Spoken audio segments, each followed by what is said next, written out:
guys, and welcome to Escape Wheel Watch Reviews. My name is Steve, and today we're going to be reviewing the Praesidus DD 45, which goes on sale March 14th, 2024. I was sent this watch for free. However, I don't get to keep the watch. That really changes nothing, as I'm always going to give you my honest opinion on this channel. And if by the end of this review you want to pick one of these up, I'm going to be leaving a link down in the video description. That's not an affiliate link or anything like that. It just takes you to the Praesidus website, and you can check out all the options there and purchase the watch. The retail price for the watch is around $900 US. That's before any taxes, sales, coupons, VAT, anything like that. The watch comes in 3 different colorways. We have the quote-unquote factory fresh, which we're looking at here with the black dial and the white patina. And then you do have 2 other options of patina. So there's a black dial with patina lume and patina hands. So they actually age the hands and the lume with the UV cooking and chemicals. So every single dial is going to feature a different aging pattern. So that's pretty cool. And then you can go full tropic dial with a brown dial with a really cool pattern on it. Hopefully you can see that here. The hands themselves are not aged, but the lume is. So this is kind of a dark brown inspired dial with that UV cooked lume, and I think it actually looks really, really good. The watch case is made of 316L stainless steel. It has a sapphire crystal with AR coating, has a screw down crown, a screw down case back, 100 meters of claimed water resistance, and the watch is powered by the Swiss-made Landeron 24 automatic movement. Praesidus, they've always been a longtime supporter of the channel, so as always, a huge thank you goes out to them for sending me this watch before launch day so I can get this review prepped for you guys. Praesidus is an American-based micro brand that's been around for a few years now. The watches are assembled here in the US and they come with a 2-year warranty. They're also backed by veterans, and 5% of each sale goes to support the veterans. So not only are you getting a really cool watch, it's all going for a good cause as well. So I say we get right into this full review to see if it's worth your hard-earned money. But before we do a quick wrist check for the day. Wearing my Hamilton khaki field mechanical. Absolutely loving this watch still. All right, first things first are the dimensions. We've got a diameter of 38 millimeters, case thickness right at 12 millimeters, got a 20 millimeter lug width, lug tip to lug tip of 44.7 millimeters, and on the supplied leather strap, weighs about 65 grams. So I think the size on this thing is great. It's going to be a good size for a lot of wrists. And you can see there it's got nice turn down to the lugs as well. I'm a big fan of this size. This is modeled after the Dirty Dozen from 1945, hence the DD45. Those watches were really, really small. This is a more modern size watch, obviously, in modern materials. So, I think they did a pretty good job. They didn't go oversized with it. They didn't go undersized with it. It's kind of a sweet spot, and I think it's going to be a sweet spot for a lot of wrists. So I'm going to go outside right now and throw it on my wrist for you. Well, here we are on my 7.5 inch wrist, and as you can see, it wears really, really good on me. This is kind of my sweet spot for field watches. I like them a little bit smaller, and yeah, you got a nice turn down to the lugs like I mentioned there. I like the light play off of the crystal and off of the case there. It looks really good. This included strap is excellent, super comfortable. We'll talk about that more in a little bit later, but really, really happy with the way this watch wears. Here we are in some direct sunlight, and as you can see, plenty of anti-reflective coating, very legible watch in general, and they threw a really good crystal on it, which we'll talk about here in a little bit, but very happy with this. You can see really nice detailing on the case, on the chamfers, everything. I mean, it just looks really, really good. It even looks good on other straps. Obviously, this is a black field watch. It's going to look good on anything. So I'm going to go inside, throw it on some more straps, and we'll get back to this review. And here we are on the optional bond clip bracelet. These things are super, super flexible, super jangly, super vintage looking and feeling, and they're really, really comfortable. If you're into this style, I definitely think it's worth going for this bracelet. These things are really, really nice, super, super nice and easy to use, perfect sizing, and they're really, really cool bracelets. All right, let's go throw this on some other straps and we'll get back to this review. And here we are on a khaki colored elastic strap, which I think looks really good on this. And you can see there one layer underneath the watch really doesn't make it set up too high at all. Feels very balanced on the wrist too, and it's super comfortable. And lastly, here we are on a green nylon strap, ribbed nylon, 2 layers underneath the watch right there. And it's still sitting very nice. It's a black field watch. It's going to look good on pretty much everything. So go crazy with it. 20 millimeter lug width. And you don't have any issues with the clearances between the spring bars and the case or anything like that. So it's going to fit any strap you throw at it. So go have fun. All right, let's go back inside and let's go back to this review. All right, so let's talk about the case finishing. So case finishing on this is done really nice. It is a mixture of brushed and polished surfaces. You can see here, Right up against the crystal there on the very top surface of the bezel, you do have a circular brushing that transitions nice and sharply to a fully polished bezel. And then that gets down to the mid case, which is a mixture of brush and polishing as well. You have circular brushing on the tops of the lugs here, nice and consistent. And then you've got this really nice polished chamfer. Again, very, very impressive. Yeah, I mean, I see no issues with that. Nice, sharp transitions. It looks fantastic. On the case sides here, you have a horizontal brushing. And again, really nicely done, very high quality. I see zero issues with this. It looks really, really good. You do have a unsigned crown here, fully polished. I wish they would do something with that. But besides that, it's got a nice big crown, plenty of grip on that. I think it all looks fantastic. They did a really good job with the case. I like that they're kind of switching it up a little bit more mixing of the finishing. I think it turned out really, really good. Flipping it over to the case back here, you do have circular brushing on the bottom of the lugs here. Simple case back here. It does say A11 Dirty Dozen WWW. It says assembled in the US with imported parts, Swiss automatic. So a little bit of a spec sheet down on the back here. You got circular brushing, polishing there, simple notches to get a tool into. It's a good case back. I got no issues with it. It's nice and soft and smooth. Everything is very comfortable on wrist. It wears really, really comfortably. And I think the finishing, it's top notch. It's really, really good. Very, very happy with the finishing on this watch. All right, so let's talk about the crystal on this thing. First things first, we'll test it for sapphire. It is positive for sapphire, and it's a really nice crystal. I wasn't sure. I didn't get the spec sheet until just a couple days ago.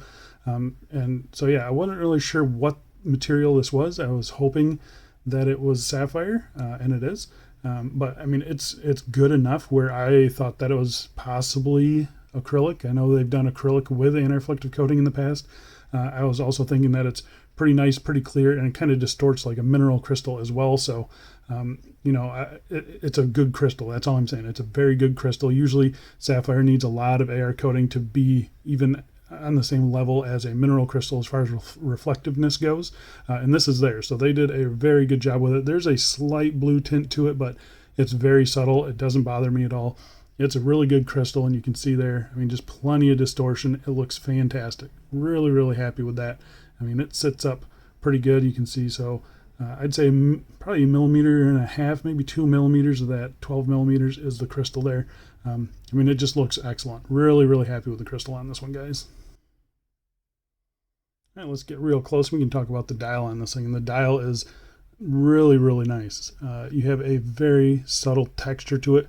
You can definitely see that in person. It's not just on camera. So really subtle texture and grain to it. It's a matte black dial.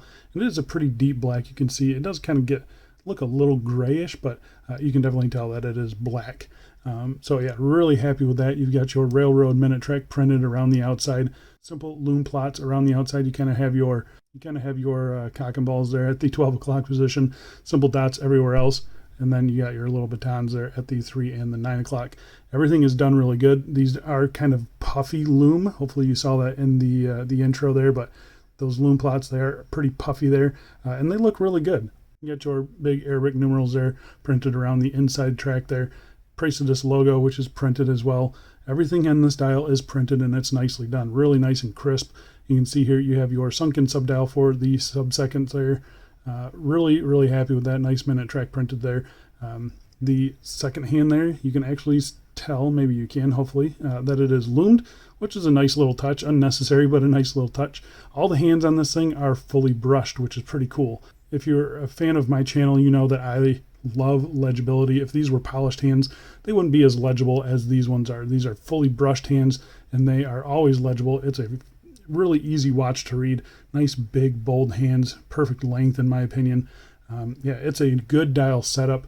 And even the lume on this watch is pretty good. So I'm going to pop up a lume shot here. You can see it against a couple other watches in the collection. It holds its own. It does pretty good. The dial definitely hangs on more than the hands do, which is a little bit disappointing. The lume is usable. I do find it a little bit more difficult to read this watch in the middle of the night than, say, some of my other watches, but it's definitely not a dive watch. And it is probably on the weak side of a good field watch lume. So just something to keep in mind. If lume is really important for you, this might let you down a little bit, especially the hands. I think they should add a few more layers on the hands, and I think they'd be all set. All right, so let's talk about the movement and the crown on this thing. So the movement is the first for me, Landeron. Landeron, they've been around for a very long time, but apparently this Landeron has no connection to the old Landeron, like chronograph movements or anything like that. So this is a new kind of, they're just using the name. It's a Swiss brand. They're using Swiss parts in manufacturing and assembling in Switzerland. So this is a fully Swiss movement. And it is I guess, a clone of the ETA 2824 series. Obviously, this has a sub-second, so it's slightly modified for that, but the specs are pretty much the same, roughly 40 hours of power reserve at hacks and hand winds, bidirectional winding rotor, 28,800 beats per hour. So yeah, it should be a very reliable, very accurate movement. It is Swiss, which is nice to see. And yeah, I mean, for me, it's been great. Here's how mine's been running. -5 seconds a day, pretty good. Solid beat error as well, so very happy with that. Yeah, it's really hard to complain with those numbers there. But yeah, for the most part, the watch acts just like any other ETA movement does. Unscrewing the crown here, nice big screw-in crown there. You get a nice satisfying pop out from the movement there. First position is your hand wind. It's kind of that stiff ETA feeling hand winding. No issues with that. Pulling it out to the first position there changes the date. So you do have a ghost date position on this watch, and I can hear it clicking around back there. Not a big deal to me, but I know some people are sticklers about that. Pulling it out to the next position there does hack the movement, and this is where you set your time. Everything functions as it should. Nice, solid, smooth feeling there. No issues. Crown is nice and solid as well. Pushing it in engages the second hand there. Everything functions as it should. Screw in crown action picks it up. The thread pickup happens every time. I don't feel like I'm ever cross-threading this thing. It is one of those crowns where while you're screwing it in, you're also winding the movement. So there's a little bit of resistance to that, but beyond that, it's nice and smooth. I've got no real complaints with the movement on this thing. I've got no real complaints with the crown on this thing. I think it's pretty good. All right, so let's talk about the straps on this thing. So they do offer a few different strap options.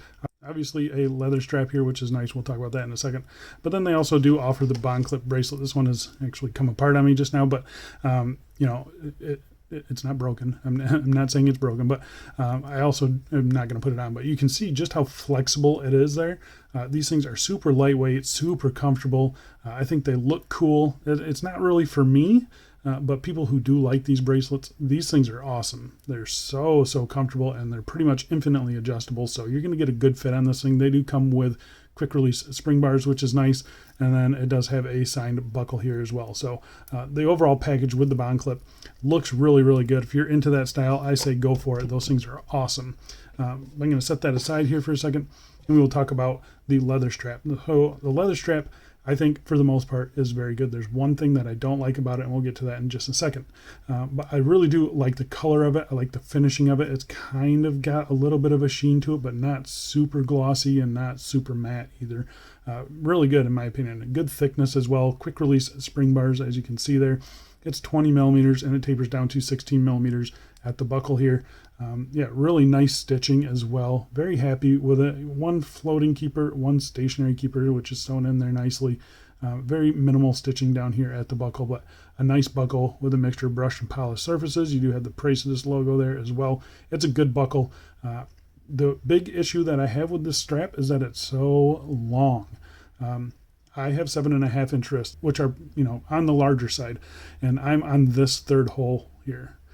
So you can see here, this thing's going to fit like a 9.5 inch wrist, maybe, probably even longer than that, but it's only going to go down to maybe 6.5, maybe 6.5. That's being generous. So that's really my only complaint with the strap, is that it's just too long.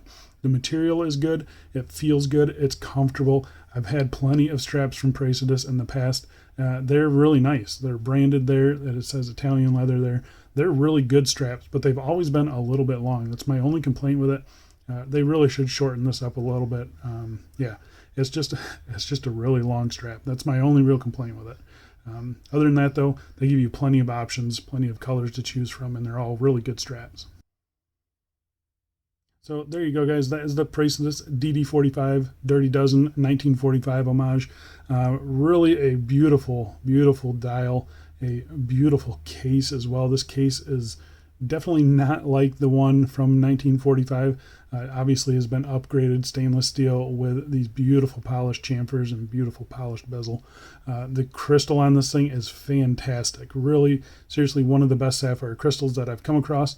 Yeah, really happy with it. I think if they could kind of up their lume game just a little bit, and then supply some shorter straps. That's really my only complaint with these watches.